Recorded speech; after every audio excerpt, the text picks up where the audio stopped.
ससुर से भागल रे, मना कईनी के तनो न मानल रे।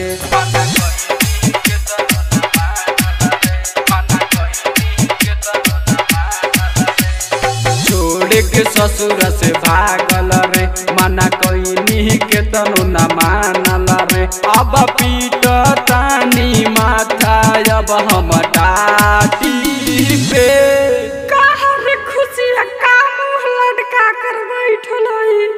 का कहिए सखी। जब ससुरा फिर बोलाइले, फोनवे पे गाड़ी सुनी रह जाइले। जब ससुरा फिर बोलाइले, फोनवे पे गाड़ी सुनी रह जाइले।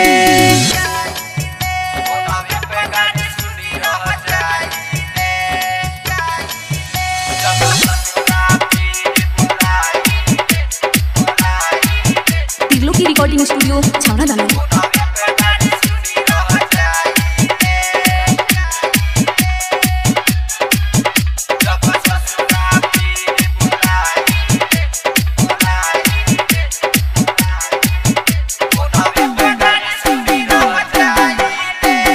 जब से ससुरा से आइल रे, रहेला पगल आइल रे।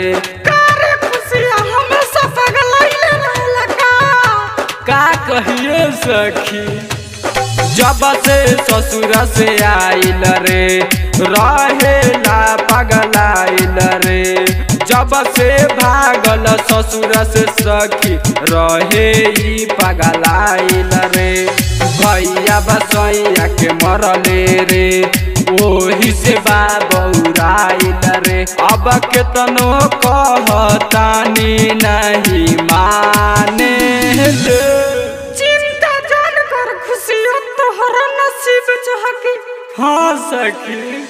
जब ससुरा फिर बोलाइले, फोनवे पे गाड़ी सुनी रह जाइले। जब ससुरा फिर बोलाइले, फोनवे पे गाड़ी सुनी रह जाइले।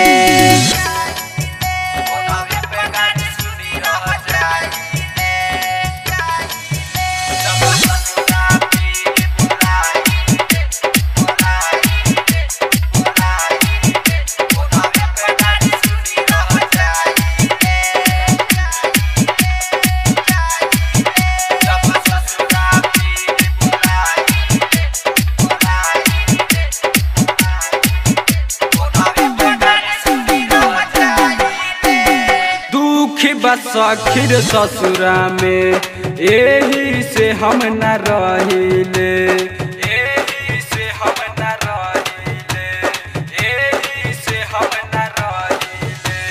बिन ओकरा हम कैसे जी, हम बतिया के हम सोचिले।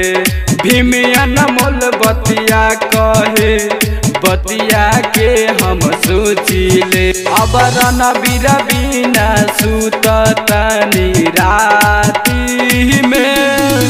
कर खुशिया रोशनवा माजा जुग नहीं खेदेत का।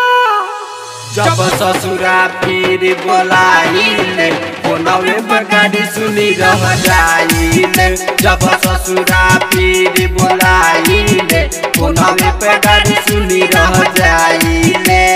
छोड़ के ससुर से भागल रे, मना कईनी के तनो न मानल रे। अब पीट तानी माथा अब हम टाटी पे।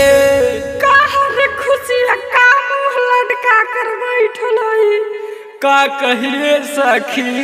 जब ससुरा फिर बोलाइले, फोनवे पे गाड़ी सुनी रह जाइले। जब ससुरा फिर बोलाइले, फोनवे पे गाड़ी सुनी रह जाइले।